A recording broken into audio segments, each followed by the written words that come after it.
Hello everyone, welcome back to our YouTube channel easy math path, जिसमें हम cover करते हैं मैथ्स रिलेटेड टॉपिक। इससे पहले हमने एक वीडियो अपलोड की थी जो थी हमारे टॉपिक एक्सपोनेंट्स एंड पावर्स के ऊपर, जिसमें हमने कवर किया था लॉज ऑफ एक्सपोनेंट्स। आज इस वीडियो में हम इसी से रिलेटेड लॉन्ग क्वेश्चंस को सॉल्व करेंगे with the help of laws and exponents. तो चलिए स्टार्ट करते हैं, बने रहिए हमारे साथ। इस वीडियो में आपको बहुत ही अच्छे से क्लियर किया जाएगा। जो भी अगर आपको फिर भी कोई डाउट रहे तो please leave in the comment section. तो चलिए स्टार्ट करते हैं हमारी आज की इस वीडियो।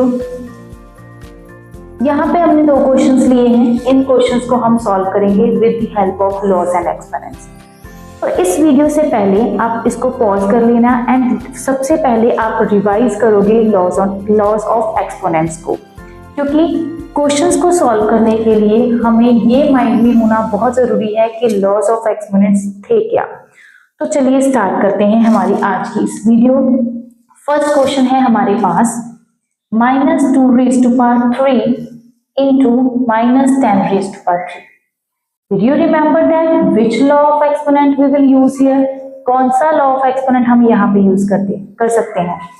ध्यान से सोचिए, हमने एक लॉ ऑफ एक्सपोनेंट पढ़ा था जिसमें बेस डिफरेंट थे।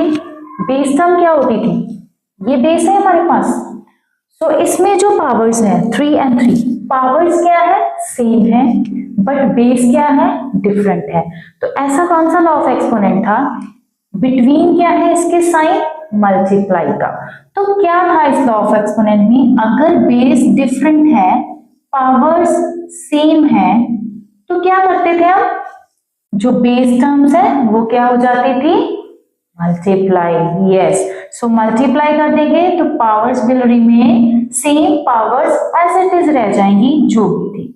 तो यहाँ पे आप ध्यान से देखो, एक ही जगह पे क्या है? That is -2। बी की जगह पे क्या है? -10 है। तो पावर्स क्या है हमारे पास? 3 and 3, वो क्या है? सेम है।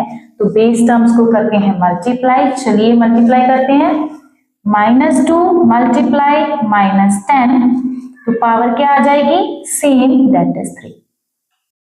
अब हमने क्या करना है? -2 and -10 को मल्टीप्लाई करना है। सो -2 है, यहाँ पे -10 है, तो माइनस माइनस क्या होता है? प्लस होता है। यस, सो 10 2 टाइम्स कितना हो गया? 20। माइनस माइनस क्या हो गया हमारे पास? प्लस। तो हमारे पास ब्रैकेट को सॉल्व करेंगे तो क्या आ गया हमारे पास? 20 आ गया। I hope this is clear. So हमारे पास पावर कितनी है? 3 है।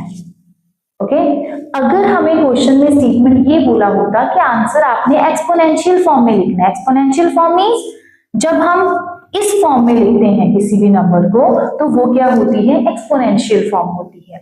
बट यहाँ पे हमें क्या बोला है? सिंप्लीफाई कीजिए। तो हमें इसको फर्दर सिंप्लीफाई करना पड़ेगा। किसी नंबर की जितनी पावर होती है उसको उतने टाइम्स ही हमें मल्टीप्लाई करना होता है। तो 20 की पावर है 3, 20 मल्टीप्लाई 20 मल्टीप्लाई 20। सो इन तीनों नंबर्स को मल्टीप्लाई करोगे 20 इंटू 20 इंटू 20, तो कितना आ गया हमारे पास? 8000। तो ये हमारे पास क्या आ जाएगा? हमारा फाइनल आंसर आ जाएगा। I hope this is clear to everyone. अगर फिर भी कोई डाउट रहे प्लीज आप कमेंट में बता सकते हैं। तो चलिए नेक्स्ट मूव करते हैं हमारे नेक्स्ट क्वेश्चन पे। This is our next question. So guess करिए कौन सा लॉ ऑफ एक्सपोनेंट यहाँ पे यूज किया जा सकता है? Did you remind? यहाँ पे आप अगर ध्यान से देखो तो हमारे पास जो बेस है क्या है? -4 है। यहाँ पे भी क्या है? बेस है -4 है, बट पावर्स क्या है? यहाँ पे 5 है, यहाँ पे 8 है। तो इसमें क्या देख सकते हो आप? बेस सेम है बट पावर्स क्या है? डिफरेंट है।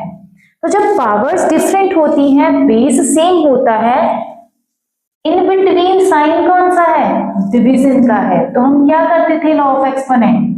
पावर्स को क्या कर दोगे? माइनस कर दोगे। यस, सो क्या आ जाएगा? कौन सा लॉ ऑफ एक्सपोनेंट है? a⁻m divide a⁻n equal to am-n।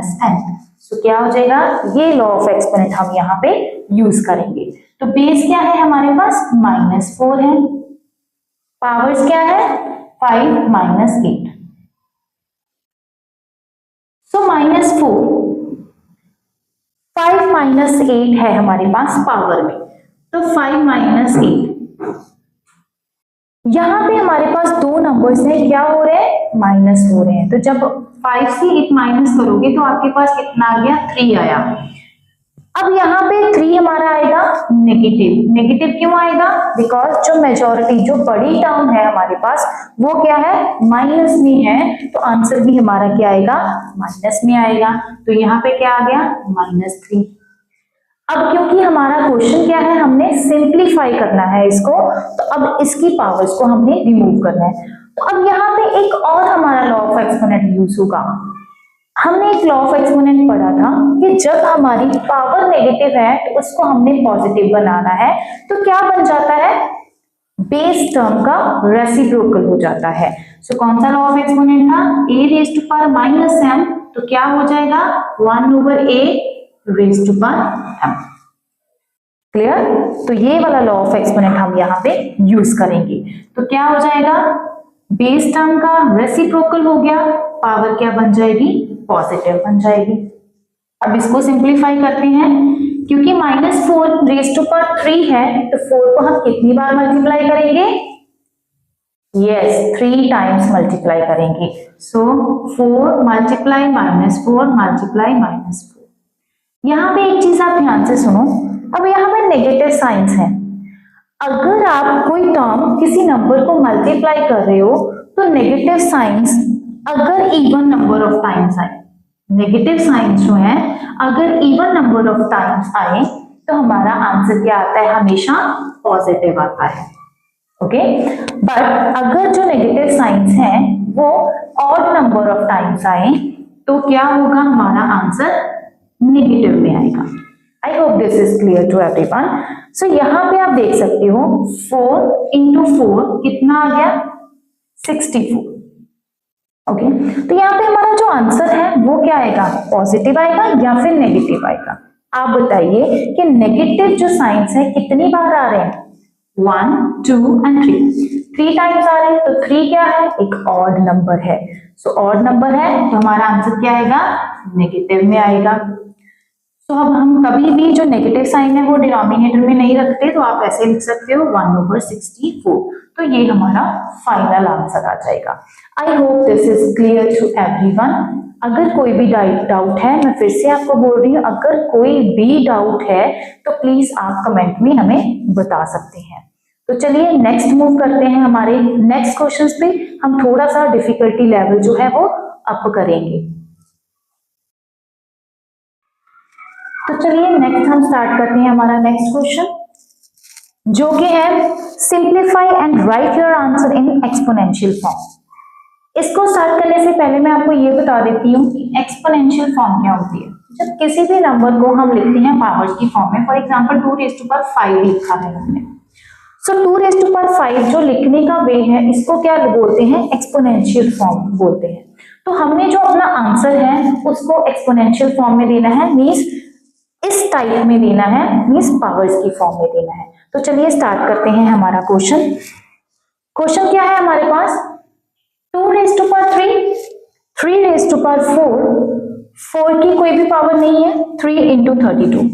तो अगर आप ध्यान से देखो जो नंबर 4 है एंड 32 है, इसको क्या लिख सकते हो आप, क्या फैक्टर्स की फॉर्म में लिख सकते हो, मींस 4 को अगर लिखना हो तो 2 into 2 लिख सकते हो, यस और नो, यस।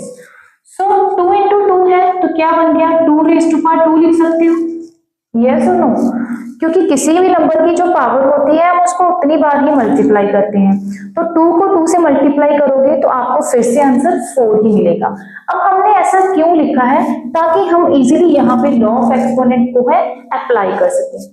अगर और वे से बताऊं आपको, तो आप ये ध्यान रखना है कि आपको जो भी नंबर दिए गए हैं उसको आपने प्राइम नंबर्स की फॉर्म में एंड उसकी पावर्स की फॉर्म में लेके जाना है, ठीक है। तो 2 क्या है हमारे पास एक प्राइम नंबर है जो अपने टेबल पे ही डिवाइड होता है या फिर 1 की टेबल पे आता है, ओके। तो 4 को हम लिख सकते हैं 2⁵2। नेक्स्ट जो हमारे पास है 32 भी एक प्राइम नंबर नहीं है, तो इसको भी हम फैक्टर्स की फॉर्म में लिख सकते हैं, यस और नो।